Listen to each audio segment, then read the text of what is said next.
Hello everyone, my name is Rebecca Gonzalez, and I will be delivering a presentation on George Washington and his farewell address. Most people know that George Washington was the first president of the United States. However, there is more to the life of the father of our country. A basic biography outlining the main points of Washington's life can be found on history.com. He was born on February 22, 1732, in Westmoreland County, Virginia. Growing up, while his educational upbringing is not entirely known, he did become a successful surveyor because of his abilities in mathematics. He began acquiring land through surveying different parts of the Virginia wilderness. He went on to inherit his half-brother Lawrence's estate in 1752 after his death. The estate, Mount Vernon, was located on the Potomac River. He ended up being named the commander of the Virginia militia in December 1752. After serving in the French and Indian War, he was determined to return to his normal life at Mount Vernon, so he resigned from the militia in 1759. He went on to be elected to the Virginia House of Burgesses. In January 1759, he married a widow named Martha Custis. She had 2 children, but her and Washington never had any children of their own. Through the following years, Washington worked hard on his land through farming and expanded it into a large property with 5 farms. By this time, as the First Continental Congress was approaching in 1774, Washington could see the effects of Britain's tax laws and became one of the people who felt that we needed to become independent from England. He went to the First Continental Congress held in Philadelphia in 1774, and by the time he attended the Second Continental Congress in 1775, the Revolutionary War was underway. He was named Commander-in-Chief of the Continental Army. He was an impressive general. He could motivate his men and keep them going, as seen in the battle at Valley Forge during the winter from 1777 to 1778. Washington was declared a national hero when the war came to an end in October 1781 at the Battle of Yorktown. When the war ended and the Treaty of Paris was signed in 1783, Washington returned to Mount Vernon satisfied with the work he had done for his country. He believed his days of service were over. Almost 5 years later, in 1787, he was invited to attend the Constitutional Convention in Philadelphia. The point of this convention was to draft a new constitution, and Washington was thought of to head this committee. Eventually, by the end of the convention, his fellow delegates agreed that Washington had strong leadership skills. A new constitution was drafted to take the place of the Articles of Confederation, and it was agreed upon that George Washington was the best candidate to be the first president of this new nation. Even though he wanted to return to his quiet life at Mount Vernon with his wife and stepchildren, he gave in to public opinion and became the first president. He was inaugurated on April 30, 1789, in New York alongside John Adams, who became the first vice president. Washington lived between New York and Philadelphia, but he signed a bill stating a permanent national capital should be established. This city, when it was finally established, would later become known as Washington, D.C., as it was his vision. Washington's farewell address was delivered on September 17, 1796, as he retired from office after his second term. According to ushistory.org, while the oration was Washington's beliefs and ideas, it was greatly influenced by 2 other men. The first was James Madison, who drafted the opening paragraphs in 1792.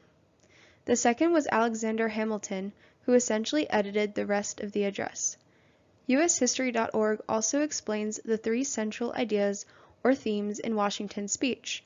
The first section focuses on unity between the colonists. He believed that events started going downhill when a country became divided. The people of this nation should be aware of petty differences destroying the unity that is essential to liberty and freedom. The second section focuses on Washington's aversion to strong polarized political parties. One's loyalty should be to his country before a political affiliation. Party dissension or chaotic disagreement should be avoided. This is an internal threat on the country's unity and freedom. The third section puts great emphasis on limiting alliances and favoritism with other nations. external threats would also be a threat to the freedom and unity that gives the United States its strength. It is evident in his farewell address that Washington was a deep believer in the strength of unity. He talked about how the government and the citizens should be united and how that would be one of the biggest strengths the new nation had. He also warned people that with unity and freedom came inevitable threats to that freedom, and that those threats would target their unity. Different regions within the country, like the North and the South, were receiving many benefits from their unity. He talked about how factions are the product of division, and that in order to survive as a nation, we cannot be separated factions but united regions. This quote here was Washington explaining to his audience how freedom and liberty are tied to their unity. He said, "The independence and liberty you possess are the work of joint councils and joint efforts, of common dangers, sufferings, and successes." When it came to the spirit of party, as Washington referred to it as, he warned against strong political loyalties. He was concerned that inflated spirits of party would ultimately divide the country into factions, and that leaders of these factions would become power-hungry and destroy the democratic government that many men fought hard to put in place. He explained how it is human nature to affiliate oneself with one side of politics, but that it leads to internal division and fighting to seek revenge. This internal destruction of unity would inevitably make the nation vulnerable to foreign control. Washington was greatly opposed to a dictatorship and said, "The alternate domination of one faction over another, sharpened by the spirit of revenge natural to party dissension, which in different ages and countries has perpetrated the most horrid enormities, is itself a frightful despotism." Washington decided to dedicate the last section to the nation's relationship with other nations. He predicted that foreign affairs would be the most dangerous threat to our freedom. He explained how creating permanent alliances with other countries would inevitably get us involved in unwanted international conflicts that we would otherwise have no reason being involved in. He was in favor of economic relationships with foreign nations and wanted us to be kind in our dealings with them. However, political relationships and alliances would bear no advantages for our nation, and that other countries ultimately have their own agendas to follow.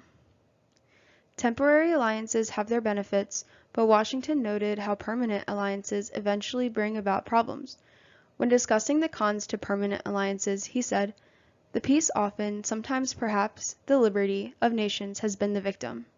His ideas on foreign affairs created the basis for neutrality and the United States' original policies on isolationism.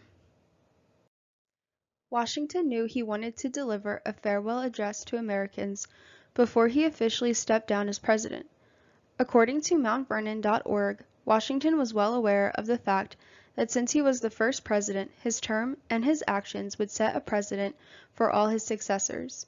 He was especially worried about dying in office, since he feared that would plant the idea that being president is a lifetime appointment. He felt that a lifetime appointment for the presidency would be more susceptible to despotism. He also wanted to set a foundation with his ideas on how the country should move forward politically, domestically, and internationally in order to flourish.